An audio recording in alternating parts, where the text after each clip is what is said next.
নমস্কার সবাইকে। Second এসএলএসটিতে marks given to অলের জন্য ফ্রেশার্সদের আরও অসুবিধা হয়ে গেল। কীভাবে, সেটাই আজ আলোচনা করব। অনেক ভালো পড়াশোনায় যারা ফ্রেশার্স ক্যান্ডিডেটরা খুব ভালো পড়াশোনা করে প্রায় 58, 59, 60ও স্কোর করেছিল কিছু কিছু সাবজেক্টে, কিন্তু কমিশন সবাইকে কিছু কিছু সাবজেক্টে সবাইকেই +3, কোথাও +5 এরকম নম্বর দিয়ে দেওয়ার জন্য যারা ইন সার্ভিসদেরও কিছু জন 58, 59, 60 পেয়েছে অবশ্যই, কিন্তু ম্যাক্সিমাম জন ইন সার্ভিসদেরই নাম্বারটা 48, 47, 49 এই আশেপাশে ছিল।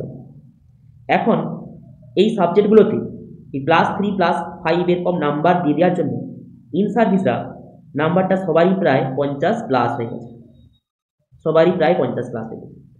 এর ফলে কী হয়েছে, তাদের যখন এক্সপিরিয়েন্সের নম্বরটা যোগ হবে আরও 10, তখন তাদের নাম্বারটা হয়ে যাবে কত, 60+, অর্থাৎ 61, 62, 63 এরকম মার্কস হয়ে যাবে তাদের।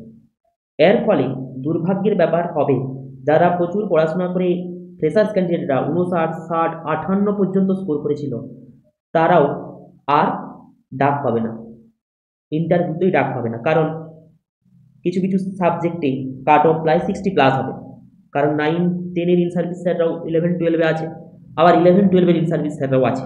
তাই সিটের থেকে ইন সার্ভিস স্যারদের সংখ্যাটাই অনেক বেশি। তাই ফ্রেশার্স ক্যান্ডিডেটদের 60 স্কোর করেও, 59 স্কোর করেও ইন্টারভিউতে ডাক পাওয়ার সম্ভাবনা প্রায় নেই বললেই চলে। সবচেয়ে প্রথমবার করবে ইতিহাসে ব্যতিক্রম যে কোনো সাবজেক্টে কোনো স্টুডেন্ট 60 পাওয়ার পরেও ইন্টারভিউতে ডাক পাবে না। এরকম প্যাথেটিক ঘটনা এই এসএলএসটিতে ঘটতে চলেছে।